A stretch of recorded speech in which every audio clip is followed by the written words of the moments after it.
guys, hello, வணக்கம் and welcome back to our channel Akshayan Beauty Tips and Kitchen Recipes channel. Friends, இன்னைக்கு வந்து பார்த்தீங்கன்னா ஒரு random vlog தான் பார்க்க போகிறோம். ஸோ இப்போ வந்து மார்னிங் ரொட்டீனில் இருந்து ஸ்டார்ட் ஆகுது.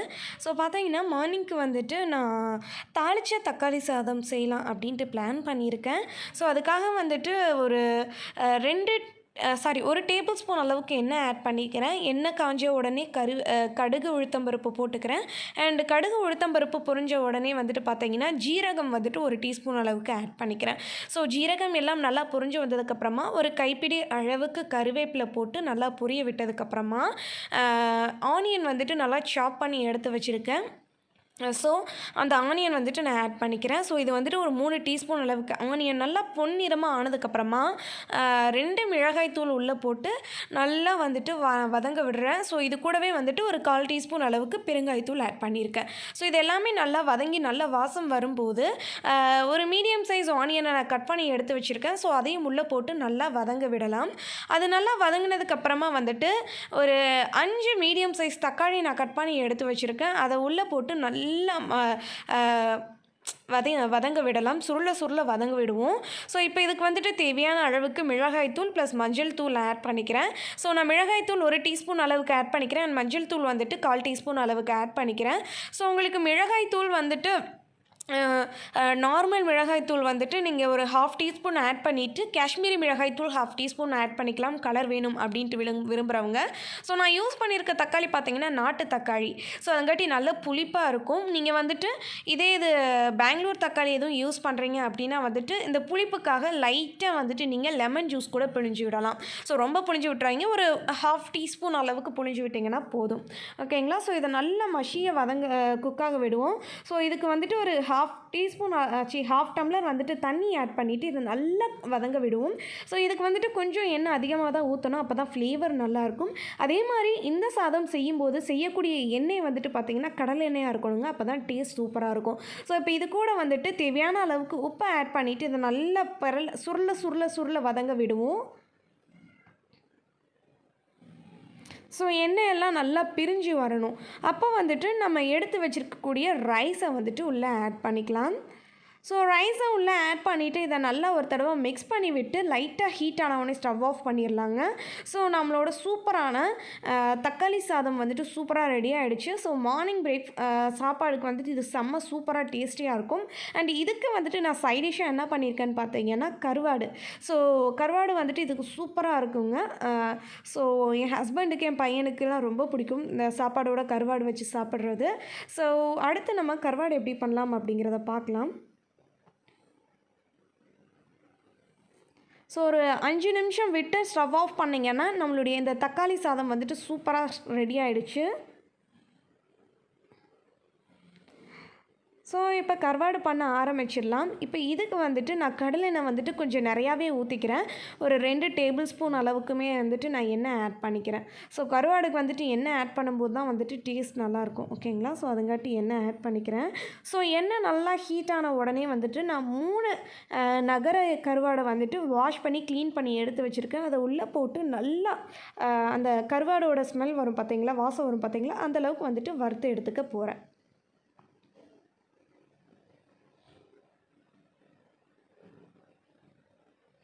ஸோ அதை வறுத்து தனியாக எடுத்து வச்சுட்டு இப்போ இதில் வந்துட்டு அதே எண்ணெயில் கடுகு கருவேப்பிலை போட்டு பொரிய விட்டதுக்கப்புறமா வந்துட்டு நான் 2 மீடியம் சைஸ் ஆனியன் வந்துட்டு கட் பண்ணி எடுத்து வச்சுருக்கேன்.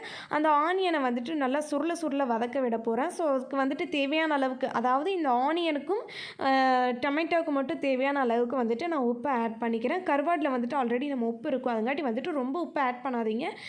உப்பை வந்துட்டு பார்த்து செக் பண்ணிவிட்டு ஆட் பண்ணிக்கோங்க. ஸோ இந்த ஆனியன் நல்லா சுருள வதங்கினதுக்கப்புறமா வந்துட்டு ஒரு தக்காளியில் பாதி தக்காளியை மட்டும் கட் பண்ணி உள்ளே நான் ஆட் பண்ணியிருக்கேன், ரொம்ப ஆட் பண்ணல. ஸோ அதையும் ஆட் பண்ணி நல்லா வந்துட்டு வதங்க விடுவோம்.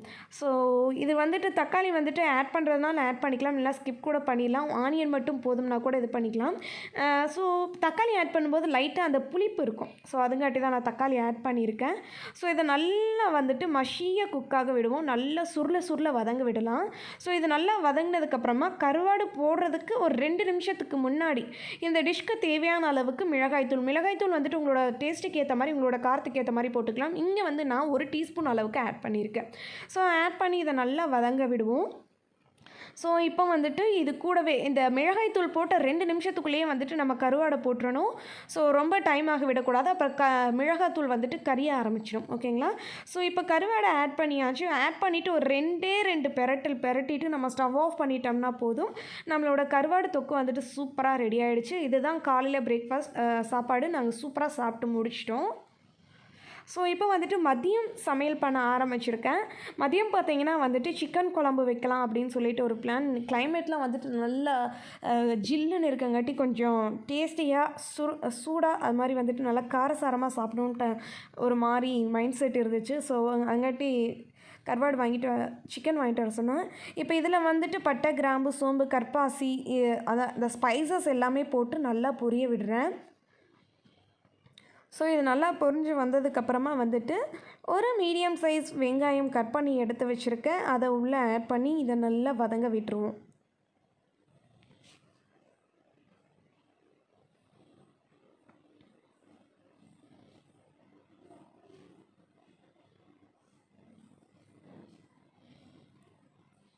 ஸோ இப்போ இதை வந்துட்டு நல்லா வதக்கி விடுங்க.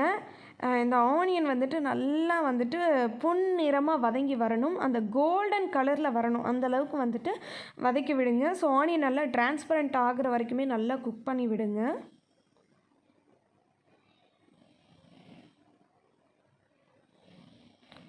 ஸோ இந்த சிக்கனுக்கு வந்துட்டு கொஞ்சம் எண்ணெய் நிறையா ஊற்றி பண்ணும்போது தான் வந்துட்டு டேஸ்ட் அதிகமாக இருக்கும். எப்போயாவது எண்ணெய் நிறையா சேர்த்துக்கலாங்க. எப்போவுமே அடிக்கடி சேர்த்துக்கிட்டால் தான் தப்பு. ஸோ நான் வந்துட்டு இந்த மாதிரி ரெசிபி செய்யும்போது மட்டும்தான் கொஞ்சம் எண்ணெய் அதிகமாக ஆட் பண்ணுவேன். ஸோ இப்போ இந்த வெங்காயம் வதங்கும் போதே தேவையான அளவுக்கு உப்பை ஆட் பண்ணிக்கிறேன். உப்பை ஆட் பண்ணிவிட்டு இதை நல்லா வதங்க விடுவோம்.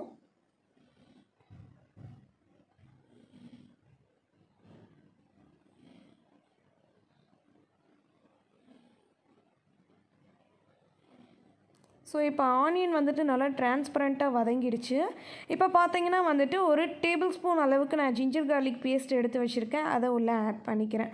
ஸோ ஆட் பண்ணிவிட்டு நல்லா வதங்க விடுறேன். ஸோ ஜிஞ்சர் கார்லிக் பேஸ்ட்டோட அந்த ஸ்மெல் எனக்கு ரொம்ப பிடிக்கும். நான் சில சமயம் வந்துட்டு அதிகமாக ஆட் பண்ணுவேன், சில சமயம் கரெக்டாக ஆட் பண்ணுவேன். உங்களோட தேவைக்கு ஏற்ற மாதிரி நீங்கள் ஆட் பண்ணிக்கோங்க.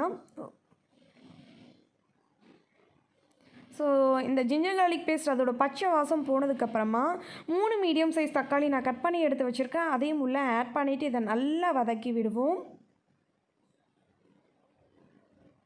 எல்லாம் சுருள வதங்க விடுவோம் இது எல்லாத்தையுமே.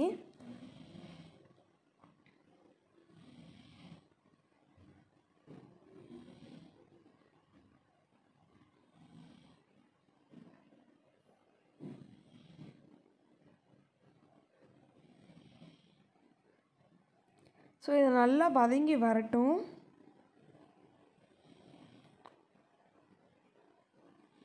ஸோ இப்போ இது வதங்கும்போது லைட்டாக மட்டும் நான் எண்ணெய் ஆட் பண்ணிக்கிறேன். ஸோ எண்ணெய் கொஞ்சம் கம்மியாக இருக்க மாதிரி எனக்கு தோணுச்சு, அங்காட்டி தான்.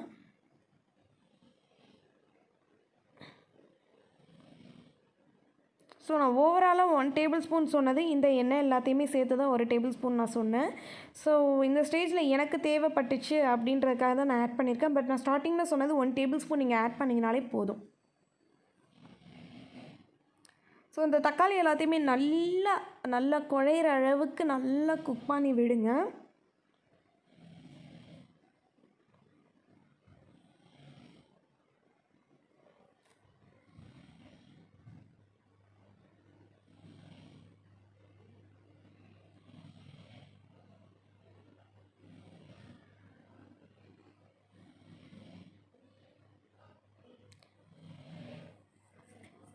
ஸோ இது நல்லா குக் ஆனதுக்கப்புறமா வந்துட்டு நான் சின்ன வெங்காயம் வந்துட்டு ஒரு 1/4 கப் அளவுக்கு ராவை அரைச்சி எடுத்து வச்சுருக்கேன் வதக்காமல். ஸோ அந்த வெங்காய பேஸ்ட்டையும் உள்ளே போட்டு இதை நல்லா குக் பண்ணி விடுவோம். ஸோ அந்த வெங்காய பேஸ்ட்லேருந்து வரக்கூடிய அந்த ரா ஸ்மெல் ஃபுல்லாக போகிற அளவுக்கு இதை நல்லா குக் பண்ணி விடலாம்.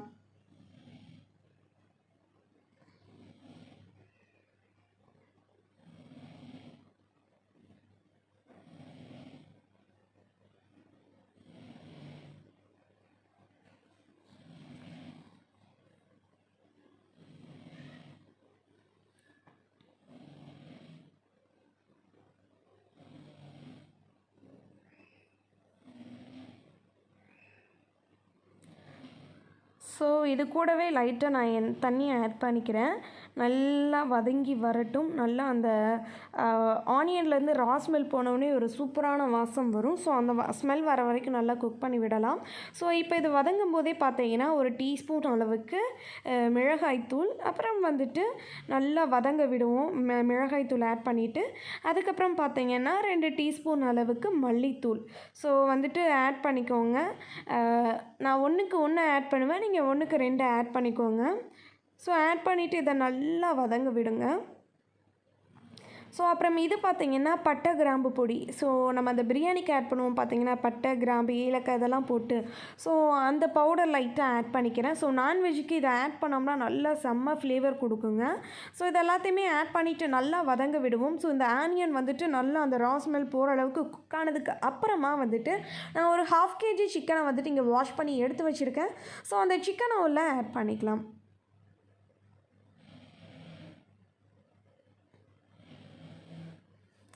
ஸோ அந்த சிக்கனையும் உள்ளே ஆட் பண்ணிவிட்டு நல்லா வதக்கி விடுங்க. நல்லா சுருள வதங்க விடுங்க.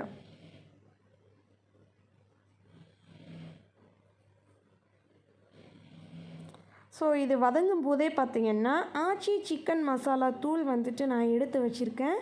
ஸோ அதை வந்துட்டு நான் ஒரு பாக்கெட் அளவுக்கு ஆட் பண்ணிக்கிறேன்.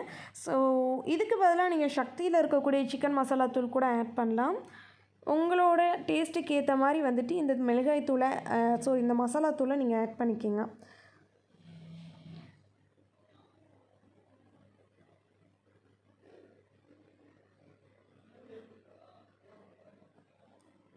ஸோ இது எல்லாத்தையும் போட்டு நல்லா சுருள பெரட்டி விட்டதுக்கப்புறமா வந்துட்டு இந்த ரெசிபிக்கு தேவையான அளவுக்கு தண்ணி ஆட் பண்ணி நம்ம ஒரு 3 விசில் விட்டு எடுத்தோம்னா போதுங்க. சூப்பரான ஒரு சிக்கன் குழம்பு ரெடி ஆகிடும்.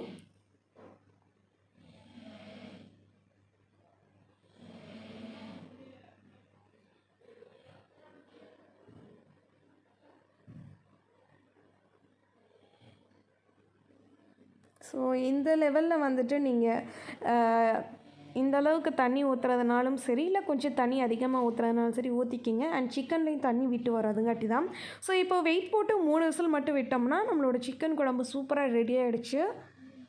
ஸோ இப்போ இந்த சிக்கன் குழம்பு வந்துட்டு நல்லா தாளிப்புக்காக வந்துட்டு லைட்டாக எண்ணெய் ஆட் பண்ணியிருக்கேன். ஸோ இது கூட எதுவுமே நான் போட போகிறது கிடையாது.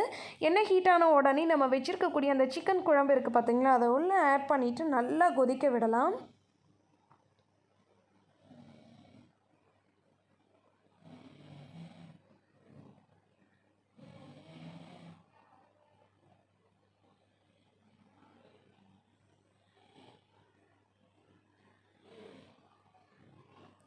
ஸோ இது நல்லா கொதிச்சு வரட்டும்.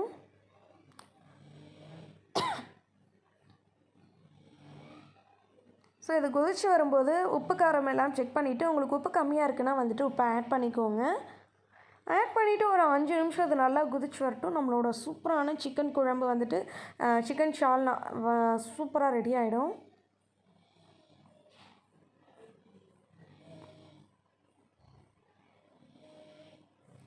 ஸோ இப்போ இது வந்துட்டு ஸ்டவ் ஆஃப் பண்ண போகிறதுக்கு ஒரு 2 நிமிஷத்துக்கு முன்னாடி தேங்காய், அப்புறம் வந்துட்டு மிளகு, ஒரு 10 மிளகு சேர்த்து உள்ளே போட்டு, அரை மூடி தேங்காய்க்கு 10 மிளகு சேர்த்து போட்டு அரைச்ச ஒரு பேஸ்ட் இருக்குது பார்த்திங்களா. ஸோ அந்த தேங்காய் பேஸ்ட்டை உள்ளே ஆட் பண்ணிவிட்டு ஒரு 2 நிமிஷம் நல்லா கொதிக்க விட்டு ஸ்டவ் ஆஃப் பண்ணிடலாம். தேங்காய் ஆட் பண்ணதுக்கப்புறமா ரொம்ப நேரம் கொதிக்க விடக்கூடாதுங்க. ஸோ அந்த மிளகோட ஃப்ளேவர் வரும்போது ஸ்டவ் ஆஃப் பண்ணிட்டோம்னா நம்மளோட சூப்பரான சிக்கன் குழம்பு ready. So that's it friends, நம்மளோட சிக்கன் குழம்பு சூப்பராக ரெடி ஆகிடுச்சு. And routine vlog full and full complete ஆகிடுச்சு. ஸோ நான் சொன்ன இந்த ரெசிபீஸ் எல்லாமே வந்துட்டு உங்களுக்கு பிடிச்சிருந்துருக்கும் அண்ட் யூஸ்ஃபுல்லாக இருந்திருக்கும் அப்படின்னு நான் நினைக்கிறேன். உங்களுக்கு இந்த வீடியோ பிடிச்சிருந்தது அப்படின்னா லைக் பண்ணுங்கள், ஷேர் பண்ணுங்கள் அண்ட் மறக்காமல் நம்மளோட சேனலை சப்ஸ்கிரைப் பண்ணுங்கள்.